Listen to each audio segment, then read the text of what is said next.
Amis de la Formule 1, pour Ferrari, il y a une date qui pourrait tout changer. Et ce n'est ni Barcelone ni Monaco, mais le Canada.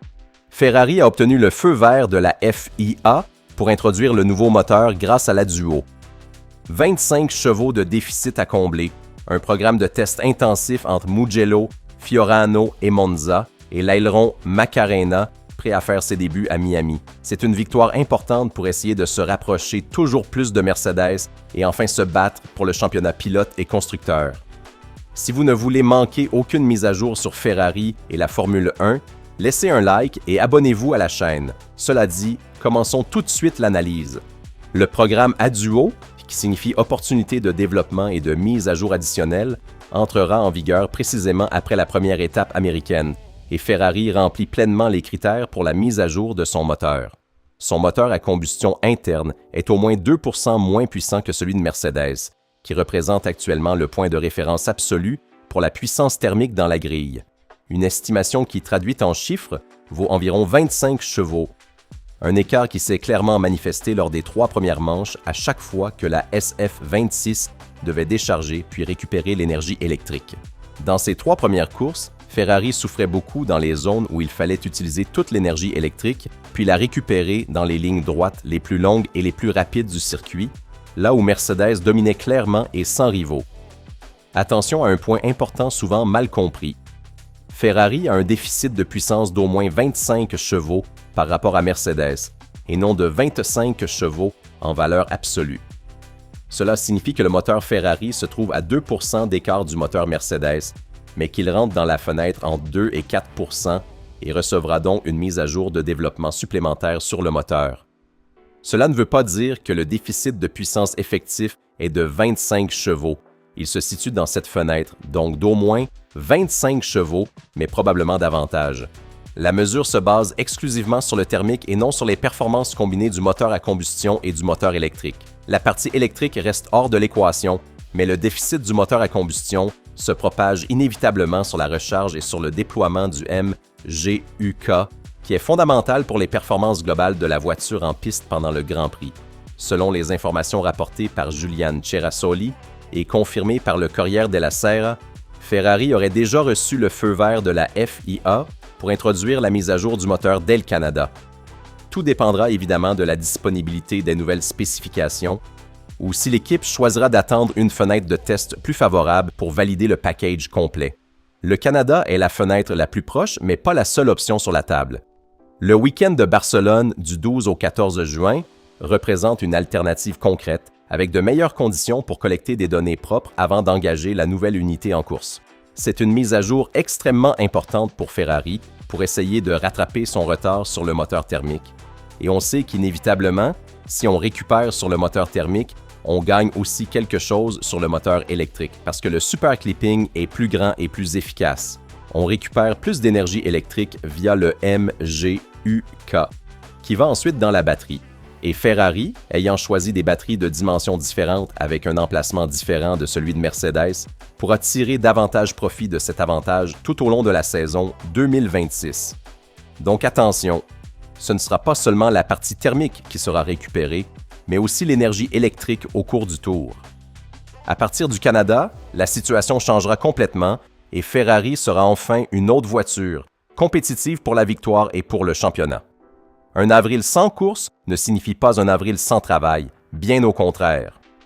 Pour Ferrari, ce pourrait être le mois le plus dense de toute la saison, du moins sur le plan du développement et de la préparation technique. Avec l'annulation des Grands Prix de Bahreïn et d'Arabie Saoudite, le calendrier a ouvert une fenêtre inhabituelle. Une fenêtre que Maranello a décidé d'exploiter à fond avec un programme de test articulé sur 3 circuits différents en l'espace de quelques semaines, absolument fondamental pour la reprise du championnat. Cela commence le 1er avril au Mugello, 2 jours de session TPC, Testing Previous Car, avec la SF25, un choix rendu possible par une modification réglementaire introduite avec l'ère 2026. En effet, la FIA a étendu les essais avec des voitures précédentes également aux monoplaces de l'année passée, puisque les nouvelles voitures actives n'ont rien en commun avec les précédentes à effet de sol. Au volant se succéderont Antonio Giovinazzi, Arthur Leclerc et Antonio Fuoco. les pilotes de développement qui alimentent quotidiennement le travail au simulateur de Maranello. Pas de titulaire, mais des sessions tout sauf routinières pour préparer au mieux la reprise du championnat à Miami le 3 mai. La semaine suivante, les 9 et 10 avril, ce sera le tour de Fiorano sur piste mouillée artificielle avec la SF26, avec la possibilité qu'au moins l'un des pilotes titulaires soit présent, Charles Leclerc ou Lewis Hamilton. Une session précieuse pour collecter des données fondamentales sur le comportement de la voiture dans des conditions contrôlées et reproductibles qui seront extrêmement utiles pour les week-ends de course. Le moment le plus attendu est cependant celui de Monza, le mardi 22 avril. Ferrari utilisera le Filming Day de 200 km sur le circuit de Brianza avec Leclerc et Hamilton tous les deux au volant de la SF26. Le choix du temple de la vitesse n'est absolument pas anodin. Monza est l'un des tracés les plus exigeants sur le plan de la recharge énergétique et l'équipe a besoin de comprendre quels progrès ont été réalisés précisément sur ce front, en plus du développement aérodynamique.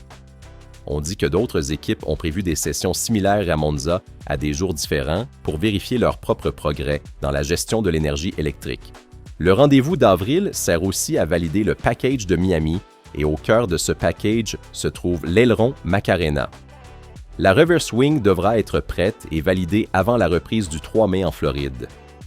La SF26 a besoin de plus de vitesse de pointe et de réduire la traînée dans les zones d'accélération pour rivaliser avec Mercedes dans les lignes droites.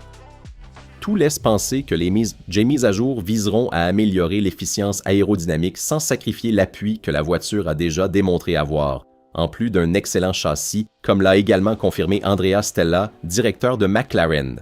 Le travail sur la SF26 se poursuit sur plusieurs fronts importants. Il ne s'agit pas seulement de hardware. Les logiciels et les algorithmes pour la gestion électrique font partie centrale du développement. À Maranello, on a choisi des batteries de dimensions plus importantes par rapport à la concurrence, un pari technique construit sur le long terme qui devrait porter ses fruits. Un choix qui, dans les intentions des concepteurs, devrait payer au fur et à mesure que la saison avance et que la compréhension du package s'approfondit. À partir du Canada, Ferrari veut être une autre voiture. L'équipe de Maranello fera tout son possible grâce aux mises à jour aérodynamiques et aux nouveaux moteurs pour se rapprocher de Mercedes et lutter pour le championnat. La longue pause d'avril ne sera pas du repos, ce sera la fondation sur laquelle construire la remontée. Ce mois d'avril représente bien plus qu'une simple parenthèse dans le calendrier. C'est une opportunité stratégique que peu d'équipes auront à leur disposition avec cette intensité. 3 circuits, 2 configurations de météo, des pilotes titulaires et des pilotes de développement, un logiciel à affiner et un aileron à valider, tout cela en moins de 4 semaines. Si Ferrari exécute ce programme comme prévu, elle arrivera à Miami avec une voiture nettement mieux comprise, mieux réglée et potentiellement plus rapide dans les zones où elle perdait le plus. Et si la duo se confirme pour le Canada, l'été pourrait ressembler à quelque chose de complètement différent. La chasse est ouverte et Maranello n'a jamais été aussi bien préparé pour y participer.